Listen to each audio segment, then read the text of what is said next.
Bonjour. Je suis Julien, et je suis gilet jaune et je suis étudiant en agronomie. Je voulais attirer votre attention sur les suicides qu'il y a chaque mois en France. La mortalité par suicide chez les agriculteurs doit nous alerter. Écoutez cette vidéo jusqu'à la fin, je vous donnerai un numéro de téléphone qui pourra certainement aider un agriculteur qui a perdu l'espoir. Sachez-le, il y a 12 suicides par mois en France. Les résultats du rapport de la MSA de Bobigny de juillet 2022 montrent que les assurés agricoles ont un risque plus élevé de décès par suicide que la population générale.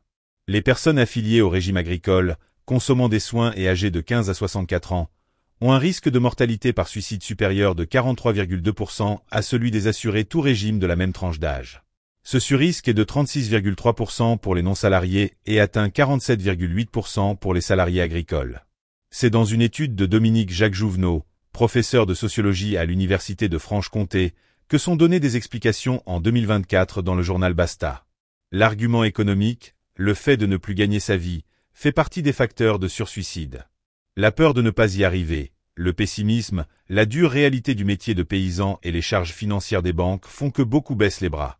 Les agriculteurs, prisonniers des subventions européennes, déclarent « Je n'ai pas fait ce métier là pour faire des papiers ou remplir des dossiers ». La moitié des fermes en France sont dirigées par des exploitants âgés de 55 ans et plus, qui ne souhaitent pas que leurs enfants reprennent l'exploitation agricole.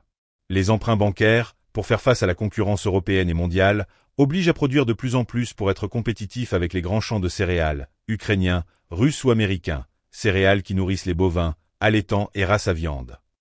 Les demandes de Lactalis d'une baisse de 30% de production laitière pour 2025 n'arrangeront rien au sort des producteurs.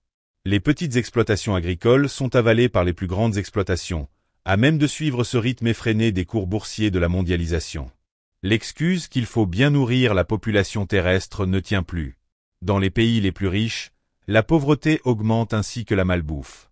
L'agriculture doit revenir à une agriculture raisonnable, plutôt que financière. Le monde ne s'en portera certainement pas plus mal. En attendant, cette alerte sur le suicide croissant des agriculteurs doit nous interroger sur le monde de demain que nous voulons. Revenir à des productions locales est certainement une des propositions à retenir, mais cela ne fonctionnera pas dans une agriculture mondialiste sans humanité. En ce qui concerne la tristesse des familles d'agriculteurs en France, comme dans le reste du monde, elles pleurent leur mort sans avoir trouvé de solution à leur malheur. Ce simple numéro d'appel pourra-t-il sauver la vie de ceux qui ont les mains qui sentent l'humus? Voici le numéro de téléphone 09 69 39 29 19. 24 heures sur 24 et 7 jours sur 7. Merci de partager et de vous abonner à la chaîne du Petit Gigi. Article extrait du Petit Journal Jaune. Édition numéro 2.